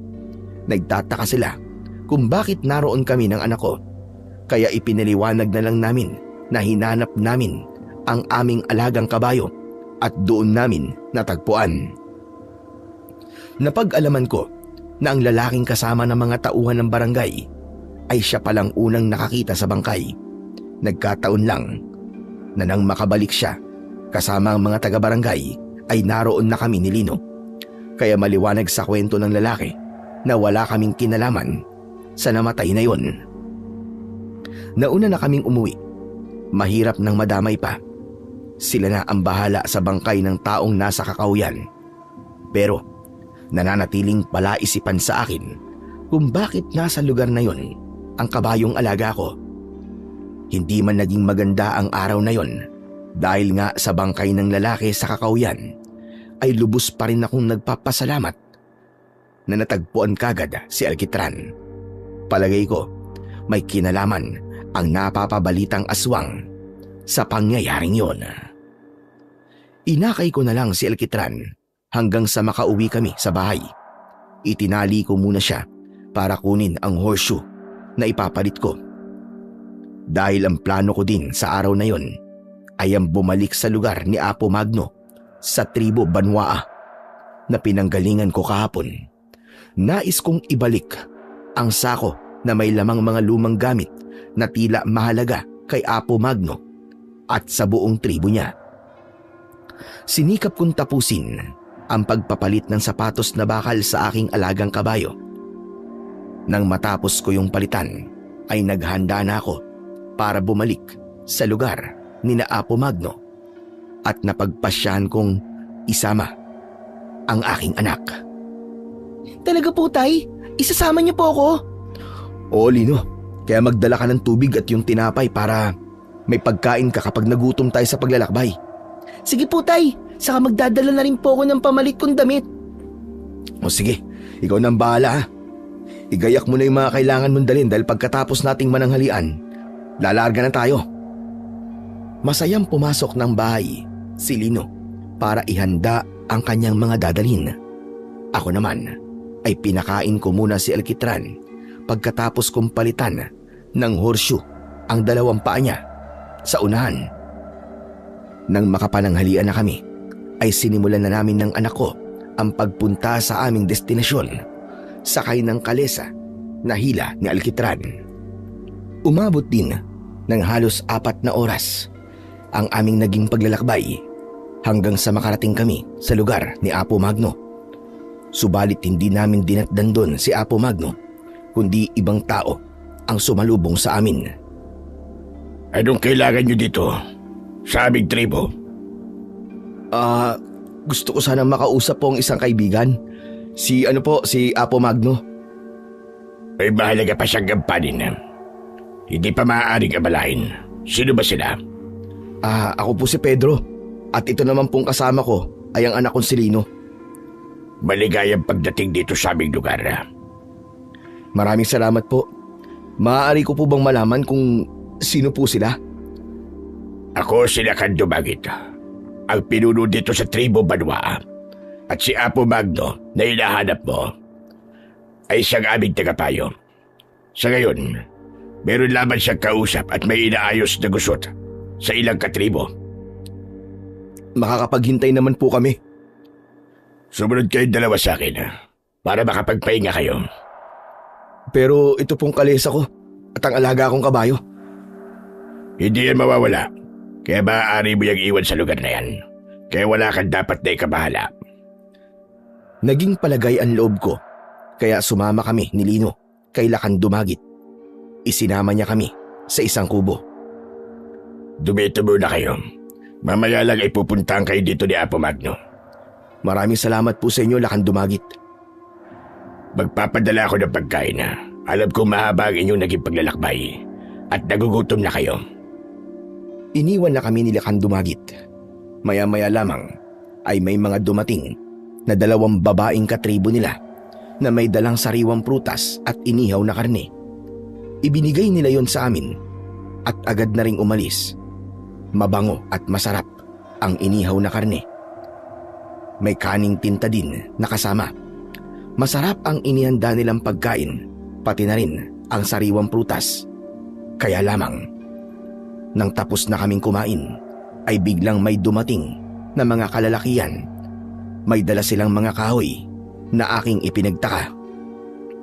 Teka, anong kailangan niyo sa amin? Tay, bakit may mga dala po silang kahoy at panali? Hindi ko rin alam, anak. Humarang sila sa pinto ng kubong pinaglagyan sa amin. Saka inilagay ang 2 kahoy sa pinto upang maging harang at hindi kami makaalis. Hinigpitan nila yon ng pagkakatali. Sadali, anong ginagawa niyo? Bakit niyo inaharangan ng pinto? Anong gagawin niyo sa amin? Hindi nagsasalita ang mga kalalakihang tinatanong ko. Nagpatuloy lang sila sa kanilang ginagawang pagtali sa mga kahoy na iniharang sa pintuan. Nang matapos nilang harangan yon, ay umalis na sila na hindi pa rin nagsasalita. Tay, bakit po nila tayo kinukulong dito? Anong gagawin nila sa atin? Hindi ko rin alam, anak. Kailangan natin makausap si Apo Magno. Siya lang ang makakasagot nun. Nagsimula ng kumagat ang dilim, pero wala pa rin si Apo Magno. Hindi ko alam kung anong mangyayari sa amin ng anak ko sa lugar na yon. Parang gusto ko ng pagsisiyan na nagbalik pa ako sa lugar na yon at isinama ko pa ang anak ko. Maging siya tuloy ay malalagay sa panganib. Habang naroon kami sa loob ng kubo at laganap ng kadiliman sa kabuuan ng tribo Banwa, ay nakarinig kami ng tila nagkakasiyahan at mga sigaw mula sa mga naninirahan doon. Hanggang may naramdaman kaming tila umaaligid sa kubo. May narinig akong boses na tumatawag. Pamilyar sa akin ang boses nito. Boses yon ni Apo Magno. Apo Magno, ikaw ba yan? Oo, Pedro. Ako nga ito. Humanap ako ng kahit siwang sa kubo para makapag-usap kami ni Apo Magno. Kailangan mag-usap tayo, Apo Magno. Hindi namin alam kung anong mangyayari sa amin ng anak ko dito. Kasama ko siya ngayon eh. Ikinulong kami ng mga katribo mo sa loob nitong kubo. Hindi ka na dapat nagbalik. Inilagay mo lang sa panganib ang buhay mo at madadamay pa ngayon ang anak mo. Ano pong ibig niyo sabihin? Hindi ko na sila kayang kontrolin. Ayaw na rin nila akong paniwalaan.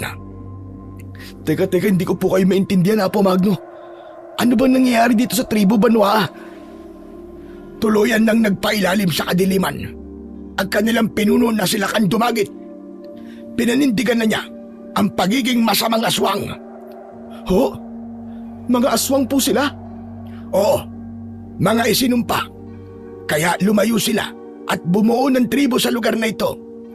Pero hindi nila katulad. Sila lang ang mga aswang.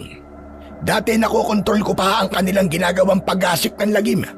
Pero ngayon, ayaw na nila akong paniwalaan at pinagplanuhan pa nila akong patalsikin sa tribo.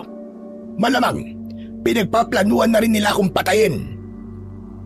Kung ganun, kayo din po pala ay delikado rin ang buhay. Tama ka. Kaya lang, wala sa akin ang mga gamit.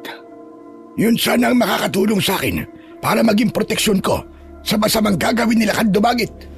Naiwan ko ang aking sako. Yun nga po ang dahilan kaya po kami nagbalik, Apo Magno eh. Dala po namin yun para ibalik sa inyo. Kung ganun ay salamat. Maraming salamat at dala nyo. Kailangan ko rin ng tulong nyo. Magtutulungan tayo ngayon dito. Pero paano po tayo magtutulungan, Apo Magno? Ikinulong kami dito sa kubo eh. Akong bahala. Gagawa ko ng paraan para makalabas kayo. Doon kayo sa aking lugar. Hindi sila basta-basta makakapunta doon. Lalo na't taglay ko ang mga antigong gamit. Kaya habang abala sila sa kanilang ginagawa, kailangan kong mabuksan itong kubo. At nang makalabas kayo, kaya maghintay kayo dito. Babalikan ko kayo. Umasa ako at nagtiwala sa pangako ni Apo Magno. Hindi ko akalain na ang ginawa kong pagmamalasakit para ibalik ang naiwang gamit niya ay magiging dahilan pala para malagay sa panganib ang buhay namin ni Lino. Tay, paano po kung di na po tayo balikan ni Apo Magno? Anak, magtiwala lang tayo sa kanya. Alam kong hindi siya sisira sa usapan. Isa pa, kailangan din niya ang tulong natin. Maya-maya pa ay muling narinig ko ang pagtawag ni Apo Magno. Sinabi niyang may dala na siyang matalas na bagay para putulin ang mga tali sa kahoy na iniharang sa pinto ng kubo. Narinig na lang namin na sinimulan ng putulin ni Apo Magno ang tali hanggang sa tuluyan ng matanggal ang mga kahoy na ipinangharang. Salamat po, Apo Magno. Huwag ka muna magpasalamat, Pedro. Dahil wala pang katiyakan ang kaligtasan natin. Ano po ngayon ang gagawin natin? Halika kayo, sumunod kayo sa akin. Doon muna kayo sa aking lugar. Sumunod lang kami kay Apo Magno. Sa lugar na yon ay sa kanya kami umaasa ng aming magiging kaligtasan hanggang makarating kami sa kanyang maliit na tirahan. Kakaiba ang bahay ni Apo Magno. Maraming mga nakasabit na iba't ibang antigong bagay sa bintana at pinto ng maliit niyang bahay. Ano po mga nakasabit na yan, Apo Magno? Ang lahat ng yan ay pangontra at proteksyon ko sa mga tribo Banwa. Dahil nga nagiging masamang aswang na sila. Malamang sila rin po ang mga aswang na gumagala sa aming baryo. Nakarating na po sa lugar namin ang iba nilang kauri. Ganun na nga, Pedro. Nag-uumpisa na silang kumalat sa iba't ibang lugar. Nagpapanggap din silang mga hayop at insekto para guluhin ang mga tao at alamin kung paano makukuha ang baryo. Kaya nga ako nagpunta doon ay para ibigay sana sa kaibigan kong si Estong ang ilang gamit para maging manunugi siya ng aswang at tulungan ang mga kababaryo. Kaya lamang huli na dahil wala na siya nang makarating ako doon. Narito nga po pala yung gamit po na naiwan mo sa kalesa ko. Yamang Ikaw ang nakakuha niyan, Pedro. Kaya sa'yo ko na yan ipapaubaya. Ipinagkakatiwala ko na yan sa'yo. Magagamit mo yan para sa mga kampo ng kadiliman na gumagana sa baryo nyo. Pero ngayong nandito kayo, magagamit mo yan para sa proteksyon nyo. Ibibigay mo na po sa akin? Tama ka. Kayo na ng anak mo ang bahala dyan. Ipinaalam ko na rin ang bakal na sapatos ng kabayo na kinuha ko. Sinabi naman ni Apo Magno na tama lang ang ginawa ko dahil kailangan din ng alaga kong kabayo ang proteksyon, lalo na ngayong naroon din ito sa tribo ng Banwaa. Humanda ka, Pedro, dahil tiyak may mga mangyayaring hindi mo inaasahan. At ngayong gabi na yun, mangyayari. Pero ano pong gagawin ko, Apo Magno? Ala, sige. Ilabas mo mga gamit na nasa sako para masabi ko sa iyo kung alin sa mga nariyan ang magagamit nyo ni Lino. Dahil sa engkwentrong mangyayari sa inyo ngayong gabi laban sa mga aswang dito sa tribo ng Banwaa, hindi ko na sila kayang kontrolin. At wala na rin silang pinaniniwalaan at pinakikinggan. Ayaw na nila akong pakinggan. Ang gusto nila ngayon ay sundin ang tawag ng kanilang katawan. Yun ay ang magasik ng lagim at tumikim ng karne at dugo ng tao. Kami ng anak ko ang haharap sa mga aswang na narito sa tribo ng Banwaa? Tama ka, Pedro. Kayo nga. Dahil kayo ang itinakda. Kayo ang ipinadala rito ng tadhana. Kaya kayo narito. Andito kayo hindi lang para magsoli ng naiwan kong gamit, kundi para din sa kaligtasan ng inyong baryo at iba pang baryo na maaaring guluhin at atakihin ng grupo ng mga aswang. Siguro naman ay hindi nyo hahayaang mangyari yon. Tay, natatakot po ako sa sinasabi ni Apo Magno. Lino, hindi kayo pababayaan ng mutya ng bulalakaw. Isa itong batong mutya na inihalo sa paggawa ng punyal na nariyan sa loob ng sako. Yan ang gagamitin nyo para tapusin ang mga aswang. Nagtitiwala po ako, Apo Magno. Tama yan, Pedro. At sa tulong na rin ng bathala ng kapayapaan, ay tiyak malilipol nyo ang mga taong isinumpa, ang mga aswang dito sa tribo Banwaa. Kung ako lang sana ang itinakda, magagawa ko silang harapin.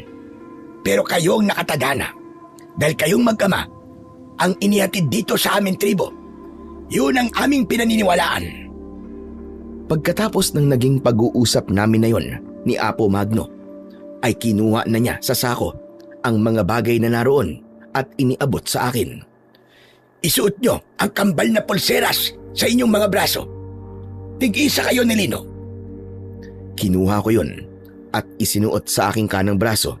Ang isa naman ay isinuot ko rin sa braso ng anak kong si Lino. Tay, kailangan po ba natin gawin to? Dapat po ba tayong sumunod sa gusto ni Apo Magno? Anak, nandito na tayo. Magtiwala na lang tayo. Saka huwag ka mag-alala. Nandito akong bahala sa'yo. Lino, narinig ko sinabi mo sa iyong tatay. Hindi makatutulong sa misyon nyo ang pagkakaroon ng pagdududa. Kaya dapat maging buo ang inyong pagtitiwala. Kahit bata ka pa, ay kailangan manalig ka at magtiwala na magagawa nyo ang inyong misyon. Maniwala kayo, kayo ang pinili at itinakdang maging manunugis ng aswang. Pasensya na po kayo sa anak ko, Apo Magno. Naiintindihan ko siya, Pedro. Kaya dapat kong ipaalam sa iyo ang pwedeng mangyari. Pero alam ko bata pa si Lino at maaari pang magbago ang isip niya habang hindi pa kayo nagsisimulang humarap sa mga aswang. Kinausap ko na lamang si Lino. Ayokong magkaroon ng negatibong epekto sa aming gagawin ang kanyang pagdududa. Pero sabi nga ni Apo Magno, ang lahat ng yon ay maaari pang magbago at bawiin ni Lino ang kanyang mga unang sinabi. Sunod ay iniabot sa amin ni Apo Magno ang pares ng punyal na magkapareho ang sukat at laki. Subalit magkaiba ang disenyo. Ipinahawa ko ang isa sa aking anak. Pagkahawa ko nun ay may naramdaman akong kakaibang enerhiya na pumasok sa katawan ko. Alam kong ganun din ang nararamdaman ni Lino dahil nang hawakan niya ang punyal ay nakita ko na bahagyang nanginig ang kanyang katawan at napatingin sa akin. Tila nagulat siya at nakita ko ang pagkabahala sa kanya. Lino anak, okay lang yan. Ako man ay may naramdaman ding kakaiba. Tay, ano po ba yung naramdaman ko? Para pong kinuryente ako eh. Ibig lang sabihin nun, ay nagbigay na ng pasimulang lakas ang mutya na taglayin ng hawak yung punyal. Pagpapatunay lang yon na kayo talaga ang itinakda. Dahil kung iba ang humawak niyan, na hindi naman pinili, ay mabibitiwan ng punyal at maitatapon niya yan. Pero hindi ganun ang nangyari sa inyo, kundi na malagi niyong hawak. Nasa ganung pag-uusap kami nang may tumawag kay Apo Magno. Malakas ang boses at waring nagagalit ito. Kung hindi ako nagkakamali, yun ang boses ng lalaking nakausap namin ng anak ko nang dumating kami dito sa Tribo Banwaa. Siya, si Lakan Dumagit. Dumito lang kayo sa loob ng bahay ko at huwag na huwag kayong lalabas o sisilipin man lang. Hindi nila kayo dapat makita. Pagkatapos magbilin ni Apo Magno, ay lumabas na siya ng bahay para harapin si Lakan Dumagit. Idinikit ko ang aking tenga sa dingding at sumilip ako sa maliit na siwang para hindi ako mapansin ng kausap ni Apo Magno. Pinakinggan ko ang kanilang pag-uusap. Talaga bang ginagalit mo ko, Apo Magno? Ano bang problema mo, Lakan Dumagit? Bakit ka nagagalit? Nasaan na baga ba? Alam kong ikaw lamang ang maaaring kumuha sa kanila. Hindi ko alam ang sinasabi mo. Baka naman nakatakas sila. Imposible yun. Ikinulong sila ng aking mga tauhan. Paanong makakatakas sila? Gaano ka kasigurado na maayos ang ginawa ng mga tauhan mo para harangan ang kubo? Alam kong hawak mo sila. Hindi mo dapat ginawa yun. Alam mo kailangan namin na mag-ama na yun para sa lalo pang ikalalakas ng tribo ng Banwaa. Hindi ko nakilala ang tribong sinasabi mo, Lakan Dumagit. Iba na ito. Hindi na gaya ng dati. At dahil yon sa mali mong pamumuno, mas pinili mo ang maging masama at gawing masasamang aswang ang lahat ng mga katribo mo. Hindi yan ang tunay na tribo Banwaa. Wala ka ng pakialam doon, Apo Magno. Ako ang siyang pinuno at ikaw ay isang matandang tagapayo lamang. Subalit ngayon ay di ko na kailangan ang pagpapayo mo at hindi ka na rin dapat pampaniwalaan. Magpasalamat ka nga dahil binuhay pa kita. Hindi ko yun ipagpapasalamat sa'yo. Maaari mo naman akong patayin kahit kailan mo gustuhin. Talagang hinahamon mo ang pamumuno ko. Pero sige, sa ngayon, hindi mahalaga kung buhay o patay ka, Apo Magno. Ang kailangan ngayon ay makita ang mag-ama dahil kailangan ko kanilang dugo upang idilig sa tribo Banwaa at sa dambana na mga dito. Sapat na ang dugo ng matabang hayop para idilig sa lupa at sa dambana. Hindi dapat dugo ng tao. Sabi ko nga sa'yo, hindi na dapat sundin ang lumang paniniwala. Iba na ang gusto kong paniniwala dahil yun ang mas magbibigay sa akin ng lakas at kapangyarihan bilang pinuno ng tribo ito. Para din sa paglaganap ng mga aswang na nasa tribo Banwaa na siyang sasakop sa lahat ng mga baryo. Talagang isang kabaliwan na ang ibig mong mangyari, Lakan Dumagit. Nabulag ka na dahil sa pagtataksil mo sa bathala ng kapayapaan at naglingkod ka sa itim na bathala. Dinadala mo sa kasamaan ang tribong ito. Tama na. Ayoko nang marinig pa mga sasabihin mo, Apo Magno. Ang gusto ko ay sabihin mo kung nasa na mag-ama kung ayaw mong iatinda kita sa iyong kamatayan. Kitang-kita ko na lumapit at umikot kay Apo Magno ang ilang kalalakihang kasama ni Lakan Dumagit. Bigla nitong hinuli si Apo Magno, hinawakan sa magkabila ang braso at binuhat ito. Saan niyo ako dadalhin? Bitiwan niyo ako! Pakawalan niyo ako! Huwag niyo nga hayaan tumakas sa matandang yan. Siyang gagamitin natin para magpakita ang mag-ama. Dahil alam kong itinago niya ang mga ito. Maaaring sa loob ng kanyang kubo. Kaya lamang, hindi natin maaaring pasukin yun dahil sa mga nakabiting pagontra. Talagang kinain ka na ng labis na kasamaan. Lakan dumagat! Samantala, ng mga pagkakataong yun, ay nakikita ko ang lahat ng mga pangyayari. Ganon din si Lino na sumilip na rin sa maliit na siwang. Tay, paano po to? Ano pong gagawin natin? Kinuha po nila si Apo Magno. Ayun, itinali po sa isang puno, Tay. Paano na po tayo nito? Kaya nga eh. Pero anak, kawawa siya. Hindi na nila iginalang ang matanda. Mga demonyo sila. Saksakan na talaga sila ng sama. Tay, baka po kung anong gawin nila kay Apo Magno. Tulungan po natin siya, Tay. Tama ba ang narinig ko na sinabi mo, Lino? Gusto mong tulungan natin si Apo Magno? Opo, Tay. Kawawa naman po siya eh. Baka mamaya kung ano pong gawin nila. Baka mamaya patayin po nila si Apo Magno.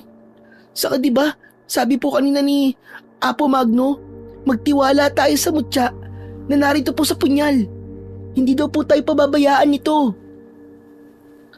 Lihim akong napangiti sa sinabi ng anak ko. Ito na nga yata ang tinuran ni Apo Magno na maaaring magbago pa ang isip at pinaniniwalaan ng anak kong si Lino. Ibig lang sabihin ay magiging buo na ang paniniwala niya at wala nang magiging sagabal pa. Dahil sa pangyayaring yon, ay naging buo na rin ang loob ko. Handa na kaming humarap kay Lakan Dumagit para iligtas si Apo Magno at tapusin ang kasamaan ng mga aswang. Nasa aming braso ang pulseras at kapwa namin hawak ang punyal na may mutya ng bulalakaw. Maya-maya pa, lumabas kami ng kubo. Hoy! Kung kami ang hanap mo, nandito kami! Kaya pakawalan niyo na si Apo Magno!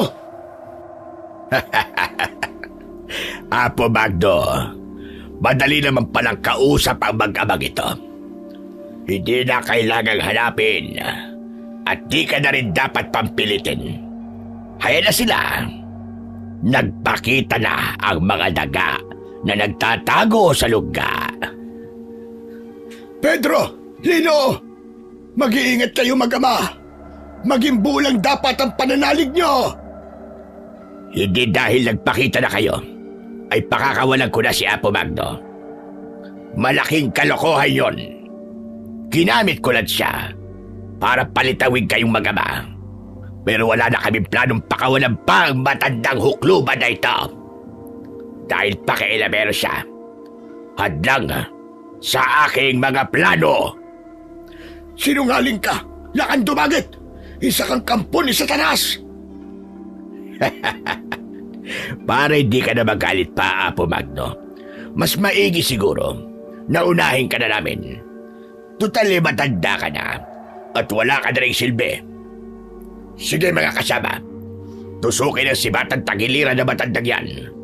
Una nating ididilig ang dugo niya sa lupang ito. Subukan niyong gawin yan! Sige! Subukan niyo! At may paglalagyan talaga kayo sa akin! Aba! Palaban ng mag-amang ito. Hindi nila alam ang kanilang sinasabi. Ngayon mga kasama, ipakita nyo sa kanila kung sino tayo. Maya-maya pa, biglang nagbago ang anyo ng mga kalalakihang kasama ni Lakan Dumagit. Naging nakakatakot na aswang ang mga ito. Matatalas at may mahahabang mga kuko. Ang muka ay katulad ng nakakatakot na itsura ng baboy damo. Maging si Lakan Dumagit ay nagbago na rin ng anyo. Mas nakakatakot at mapanganib ang anyo nito. Ngayon, tignan ko kung hanggang saan ang tapang niyong mag-ama. Hindi ang gaya niyong mga mahihinang uri ang hahadlang sa aming mga aswang dito sa tribo ng Banwa. Pagkatapos niyang sabihin yun, Nagtalikuran kami ng anak kong si Lino. Anak, kumanda ka. Hawakan mong maigi ang punyal. Manalig ka sa tulong ng mutya ng bulalakaw at ng bathala ng kapayapaan. Opo, Tay. Handa na po ako. Para din po sa kaligtasan ni Apo Magno. Pagkatapos nun, biglang umatake sa amin ang mga tauhan nila kan Dumagit na nasa anyo ng aswang.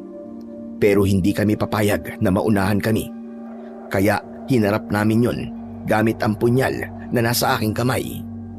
Nakakagulat ang mga sumunod na pangyayari dahil hindi ko may paliwanag, pero tila kidlat sa bilis ang kilos namin ng anak ko para harapin ang mga aswang. Nasugatan namin ang mga ito.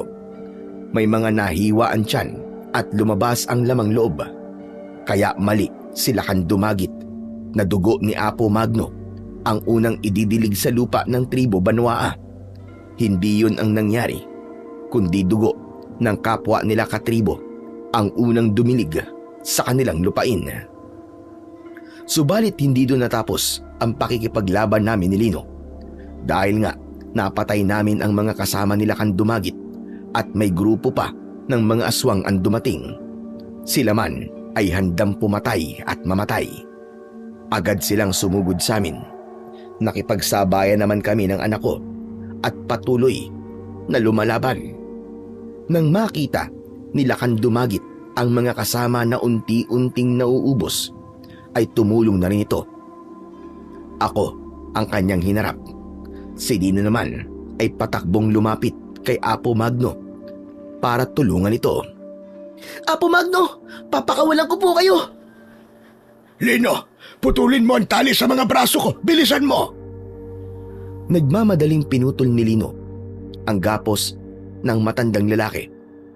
Subalit biglang may umatake sa kanila at sinunggaban si Apo Magno. Gusto niyang patayin ang matanda. Sasagpangin sana sa leeg. Subalit agad na naiharang ng matandang lalaki ang kanyang braso. Kaya ang kagat nito ay tumama sa kanyang braso. Samantalang ako naman ay ipinagpatuloy ang pakikipaglaban sa iba pang mga aswang. Nang makakuha ng tiyempo si Apo Magno, ay tumakbo ito patungo sa kanyang kubo.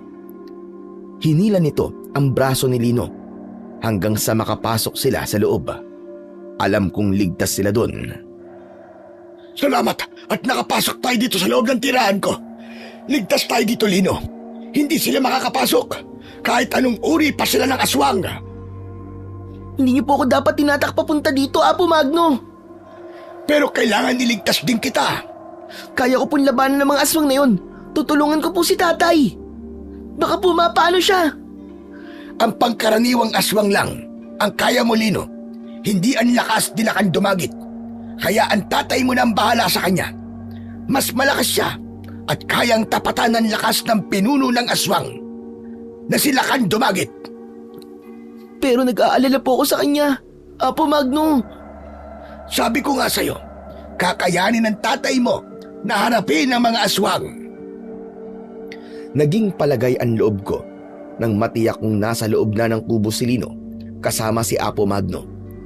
Kaya makakapag-focus ako para harapin ang iba pang halimaw at ang kanilang pinuno. O ano? Hindi ka pa rin ba uurong lalaki? Gusto mo talagang ipandilig ang dugo mo dito sa lupain ng aming tribo? Ang dami mong sinasabi, napakadaldal mo. Saka hindi ko pa ihintulutan na gamitin mong pandilig ang dugo ko. Dadaan ka muna sa ibabaw ng aking bangkay. Matapang na lalaki. Sige, titignan ko kung hanggang saan ang tapag mo. Nakita kong yumuko sila kan Dumagit. Muli ay nagbago ang anyo niya. Mas naging nakakatakot at higit na lumaki. Nagkaroon ng mga tinik ang kanyang mga katawan. Hindi ko alam kung ano pang uri ng aswang ang kaharap ko na yon. Napalunok ako ng laway. Hindi ko maikakaila na kinain ako ng kaba. Hindi ko tiyak kung magkakaroon pa ba ng bisa ang mutya mula sa punyal na hawak ko. Pakiramdam ko ay mas kumapal ang balat ng aswang na si Lakan Dumagit. Bahala na. Hindi ako dapat magpasindak sa kanya. Patay kong patay. Naunang sumugod ng aswang na si Lakan Dumagit. Sinalubong ko siya, subalit ganun na lamang ang gulat ko dahil sa lakas ng pag-atake ay tinangay lamang ako at tumilapon. Reiko, malakas siya. Mas malakas siya kaysa kanina. Ako naman ngayon ang sumugod habang nakaumang ang hawak kong punyal na itatarak sa kanyang katawan. Kaya lamang pagkatarak ko ay hindi yun bumaon sa katawan ni Lakan Dumagit, kundi nabitiwan ko ang punyal at bumagsak sa lupa. Anak ng... Hindi maaari ito. Nabitiwan ko ang punyal. Anong gagawin ko? Yari ako nito.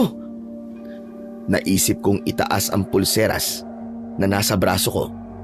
Nagliwanag yon na sumilaw sa pinuno ng mga aswang. Pero hanggang ganun na lang ang kayang gawin ng pulseras. Kailangan ko pa rin ang patalim para gamitin sa aswang. Nakaramdam na ako ng takot dahil hindi ko pa nakukuha ang punyal na tumilapon. Nakita ko na pinaghahandaan na nila Lakan Dumagit ang pagsugod sa akin na siyang maaaring maging kamatayan ko. Ngayon na ang katapusan mo, lalaki. Maididilig ko na ang dugo mo sa lupain ito. Saka na lang ang dugo ng anak mo.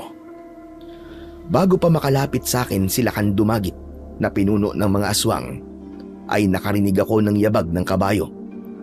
Mula sa kalayuan ay nakita kong paparating si Alkitran at hila niya ang kalesa. Ang pagdating niya ay umagaw ng atensyon ni Lakan Dumagit. Anong kalokohan ito? Gusto rin ba sumali ng isang kabayo sa labanang ito? Alkitran! Malakas kong tinawag ang aking alaga.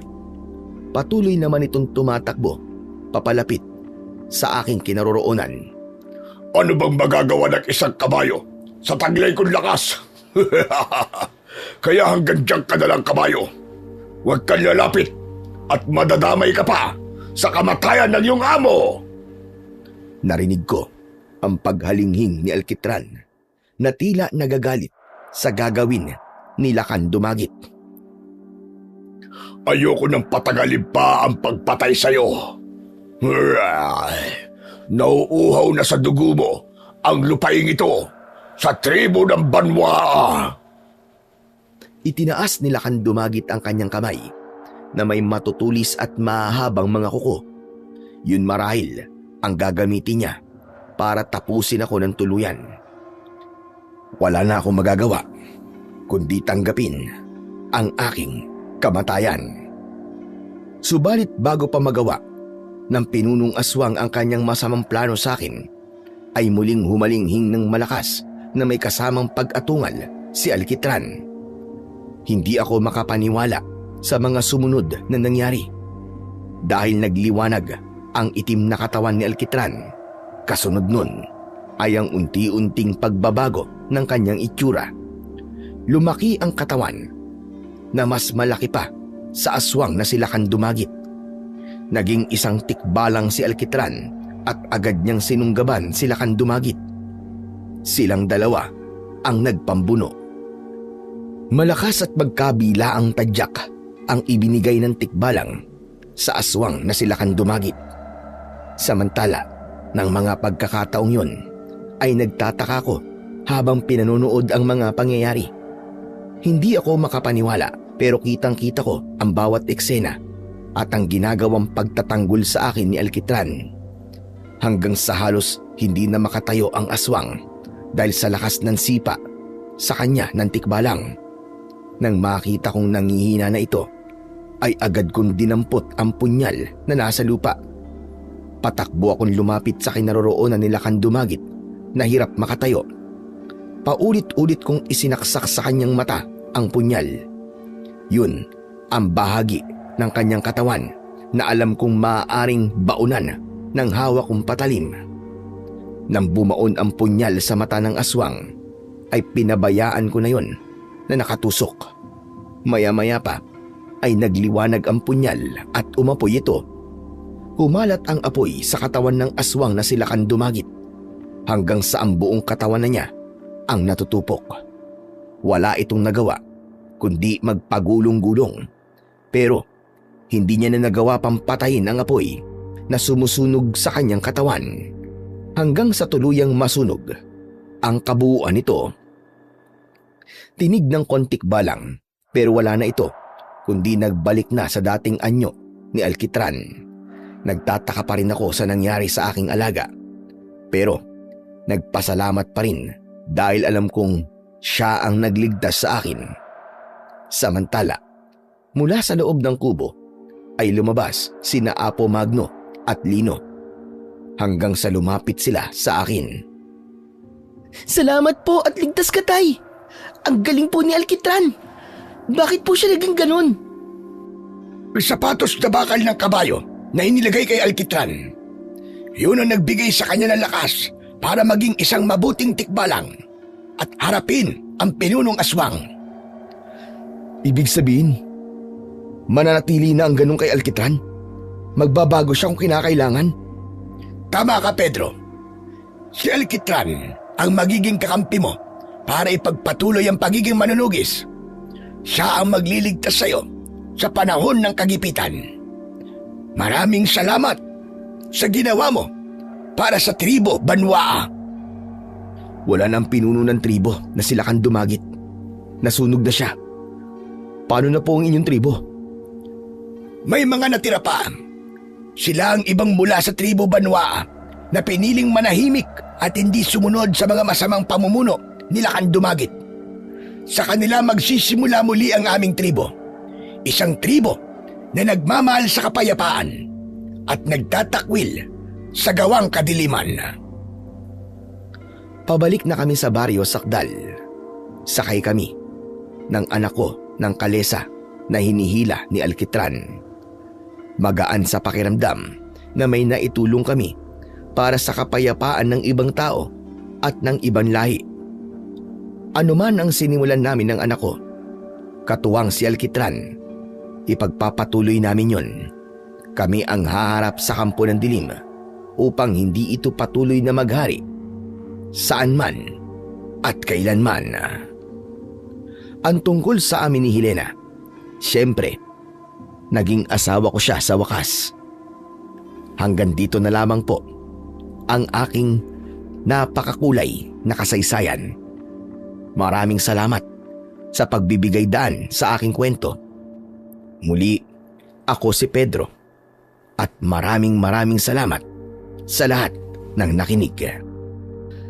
Laging pumipili ang tadhana ng taong pinagtitiwalaan, nakakasangkapanin upang panatilihin ng kabutihan at kapayapaan.